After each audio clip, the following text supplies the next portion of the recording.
Hello friends, I am Lavan Thakre from Commerce Academy. In this video lecture, I am discuss about the sources of business finance and what is the meaning of the business finance. So friends, let us start with the concept of sources of business finance. First of all, we should understand the meaning of source.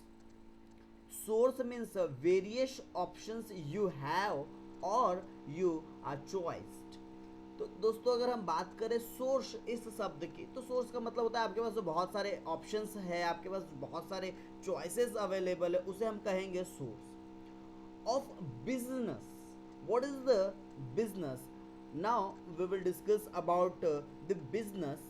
Business means buying and selling of goods and services with the intention of earning a profit. तो दोस्तों business का मतलब होता है कि हम जो goods में डील कर रहे हैं या किसी सर्विस में डील कर रहे हैं with the intention of earning a profit, उसे हम कहेंगे business. Now we are trying to understand the meaning of finance. It means an amount which are necessary for running a business activity और conduct a business activity.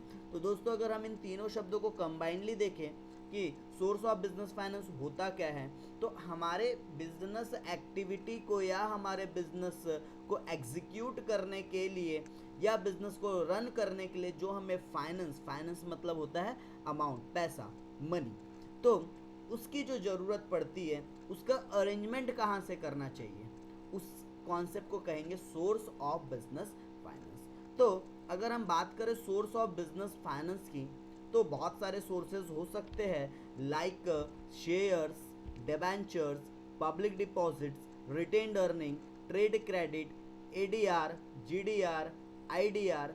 तो दोस्तों ये सब topics के ऊपर हम डिस्कस करेंगे. मैंने हर एक टॉपिक के लिए एक सेपरेट पार्ट बनाया है. एक मेरे आप नेक्स्ट पार्ट में इन सारे टॉपिक्स के बारे में डिस्कस कर सकते हो, समझ सकते हो. तो दोस्तों अगर हम बात कर रहे हैं अभी सोर्स ऑफ बिजनेस फाइनेंस की, तो किसी भी पर्सन को इस चीज़ की ज़रूरत क्यों पड़ती है, ये कॉन्सेप्ट आज आप क्यों समझ रहे हो, तो आपको इसकी रियलिटी समझना होगा. आपको अगर चैप्टर समझना है तो इसके बेसिक कंसेप्ट समझने होंगे. दोस्तों यहाँ पर मैं आपको कोई चीज़ मगअप नहीं करवा रहा हूँ, मैं सिर्फ आपको सारे शब्दों के मतलब और उस टॉपिक का कॉन्सेप्ट समझाने की कोशिश कर रहा हूँ. होप सो मेरे लेक्चर से आपको कॉन्सेप्ट समझ में आ जाते हो. तो अगर हम बात करें सोर्स ऑफ बिजनेस फाइनेंस की, एक छोटे से एग्जाम्पल के साथ मैं इस टॉपिक को आगे बढ़ाऊंगा. दोस्तों अगर आप बिजनेस करना चाहते हो, अगर आपकी दिली इच्छा है कि आप कोई बिजनेस करना चाहते हो, तो फर्स्ट थिंक, पहली चीज़ जो रहेंगी आपके बिजनेस की, जो रिक्वायरमेंट रहेंगी, वो रहेगा पैसा. क्योंकि अगर आपके पास पैसा है तो आप कोई भी बिजनेस स्टार्ट कर सकते हो. If you have money, if you have finance, then you will start business.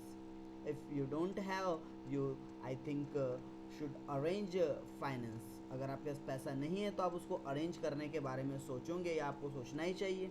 तो आप फाइनेंस कहाँ से अरेंज कर सकते हो, उसी हम कॉन्सेप्ट को कहते हैं सोर्सेस ऑफ बिजनेस फाइनेंस. अगर मैं कहूँ कि आप एक रेस्टोरेंट डालना चाहते हैं, उसकी initial cost suppose 10 lakh rupees जाने वाली है विद द इंफ्रास्ट्रक्चर, तो आप वो 10 लाख अरेंजमेंट करने की कोशिश करोगे. हो सकता है आपके पास कुछ सेविंग्स हो, आप वहाँ से फंड यूज़ कर ले. हो सकता है आप बैंक से लोन ले, रिलेटिव से लोन ले, अपनी प्रॉपर्टी को सोल्ड आउट करके बिजनेस में फाइनेंस लाए. आपके पास सोर्सेज बहुत सारे हैं, तो उन्हीं सारे सोर्सेज के ऊपर हमें डिस्कस करना है. तो चलिए दोस्तों आगे बढ़ते हैं और हम बात करते हैं इसके कुछ इंट्रोडक्शन एरिया की. It is important for any person who wants to start a business to know about the different sources from where money can be raised for carrying out various activities. Business requires money. Finance therefore is called the lifeblood of any business. The requirement of fund by a business to carry out its various activity is called business. तो दोस्तों business finance का जैसे अभी थोड़ी देर पहले ही मैंने discuss किया था कि बिजनेस अगर आपको स्टार्ट करना है तो उसके लिए आपको फाइनेंस की ज़रूरत पड़ेगी. बिना फाइनेंस के आप क्या बिजनेस स्टार्ट शायद नहीं कर सकते. और जो आप जहाँ से अरेंज करोगे फाइनेंस, उस कॉन्सेप्ट को कहेंगे सोर्स ऑफ बिजनेस फाइनेंस. तो business is concerned with the production and distribution of goods and services for the satisfaction of needs of society. तो बिजनेस की अगर हम बात करें तो उनका काम ही होता है प्रोडक्शन करना, डिस्ट्रीब्यूट करना गुड्स एंड सर्विसेज को with the intention of earning profit, और सोसाइटी की नीड होती है, रिक्वायरमेंट होती है, नेसेसिटी होती है, तो उनकी नीड, रिक्वायरमेंट या नेसेसिटी को फुलफिल करना, उनको सेटिस्फाइड करना, यही एक बिजनेस ऑर्गेनाइजेशन का काम होता है. A business can not function unless adequate funds are made available to it. जब तक कि किसी बिजनेस के पास सफिशिएंट फंड नहीं होगा, सपोज अगर आपको बिजनेस स्टार्ट करना है, आपके पास फंड ही नहीं है, तो आप एक स्मूथली बिजनेस परफॉर्म नहीं कर सकते. जितने भी उसकी एक्टिविटीज़ है या जितने भी बिजनेस के फंक्शंस है वो आप प्रॉपरली मैनेज या ऑपरेट नहीं कर पाओगे अगर आपके पास फाइनेंस नहीं है. तो the initial capital contributed by the entrepreneur is not always sufficient to take care of all financial requirement of the business. दोस्तों, अगर आपने अपने बिजनेस में इनिशियली कैपिटल इन्वेस्ट कर दिया, that is the initial investment और द प्राइमरी इन्वेस्टमेंट. अगर आपने अपने बिजनेस में शुरुआती दौर में पैसा लगा दिया और आप सोच रहे हो कि मेरा बिजनेस अच्छे से अब चल क्यों नहीं रहा है या चल जाएगा, तो दोस्तों ये आपकी गलत धारणा हो सकती है. It is the wrong perceptions. आपको अगर अच्छा बिजनेस करना है तो आपको वर्किंग कैपिटल हमेशा अपने बिजनेस में रखना चाहिए. अभी दोस्तों वर्किंग कैपिटल क्या होता है मैं थोड़ी देर में आपको समझाने वाला हूँ. तो आपको अगर बिजनेस करना है तो आपको जो मनी का फ्लो है या उसका सर्कुलेशन या रोटेशन आपको अपने बिजनेस में रेगुलरली बनाए रखना होगा, तभी आपका बिजनेस मार्केट में सक्सेसफुल ग्रो कर सकता है. अगर आपने इनिशियली पैसा इन्वेस्ट कर दिया है बिजनेस में और सोच रहे हो कि मुझे आउटपुट ही मिले, मैं फर्दर इन्वेस्टमेंट ना करूँ, तो दोस्तों ऐसा पॉसिबल नहीं है. आपको कंटिन्यूसली बिजनेस के सक्सेस या ग्रोथ के लिए कंटिन्यूसली आपको फाइनेंस की ज़रूरत पड़ते रहेंगी. आपको फाइनेंस इन्वेस्ट करते रहेंगे और आपको फिर धीरे धीरे आउटपुट उन चीज़ों का मिलते रहेगा. A business person has to look for different other sources from where the need for funds can be met. तो हम अगर पैसों के अरेंजमेंट की बात करें तो हमारे पास जो अलग अलग तरीके के सोर्सेज हैं, मैं कहीं से भी उस फंड, उस फाइनेंस की रिक्वायरमेंट फुलफिल करने के लिए कहीं से भी मैं पैसे अरेंज करवा सकता हूँ. जैसे कि अगर मुझे पैसे चाहिए तो मैं अपने पास की सेविंग का इस्तेमाल कर सकता हूँ, या मुझे अगर फंड की ज़रूरत है, if I want money I am raised loan from the bank और अदर फाइनेंशियल इंस्टीट्यूशंस, मैं किसी भी फाइनेंशियल इंस्टीट्यूशंस या बैंक से मैं लोन वगैरह भी सैंक्शंस करवा सकता हूँ. तो मेरे पास बहुत सारे सोर्सेस है जहाँ से मैं फाइनेंस क्या कर सकता हूँ, रेज कर सकता हूँ. A clear assessment of the financial needs and the identification of various sources of finance therefore is a significant aspect of running a business organization. अगर आपको एक बिजनेस ऑर्गेनाइजेशन को सक्सेसफुली रन करना है तो आपको जितने भी फाइनेंशियल एस्पेक्ट्स होते हैं, फाइनेंशियल रिक्वायरमेंट्स या नीड्स होती है, उन सारी चीज़ों को आपको फुलफिल करना होगा. तो दोस्तों अगर हम आगे बात करें फाइनेंशियल रिक्वायरमेंट, क्यों किसी बिजनेस में पैसों की ज़रूरत पड़ती है.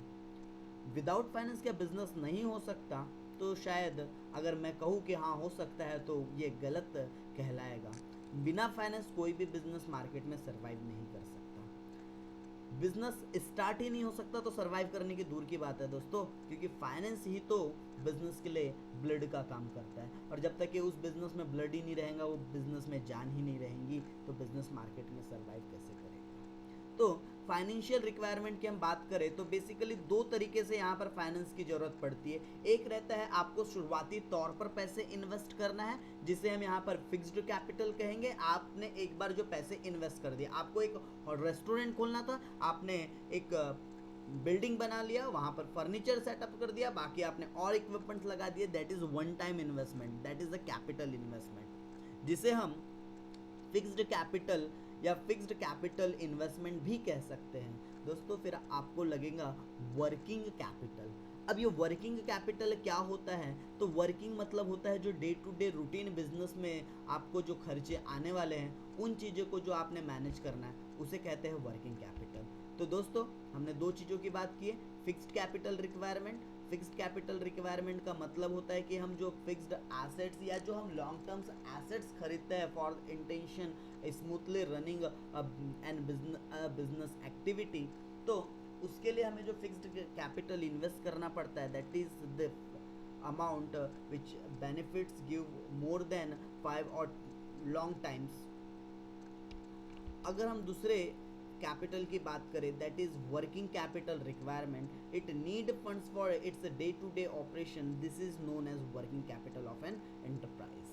तो हमें जो day to day routine expenses maintain करने के लिए जो पैसों की जरूरत पड़ेगी, that is working capital requirement. ये बिल्कुल फैक्ट है कि आपको बिजनेस में ऑलवेज मनी कैप्ट रखना है, आपको ऑलवेज मनी रिजर्व रखना है। अगर आपको चाहिए कि बिजनेस का ग्रो हो, बिजनेस एक्सपांड हो, तो उसके लिए आपको नो डाउट अपने पास बिजनेस चलाने के लिए ऑलवेज मनी रखना जरूरी है। बिकॉज विदाउट मनी हम बिजनेस को स्मूथली रन नहीं कर सकते, बिकॉज बहुत सारे कॉम्प्लिकेशंस आएंगे।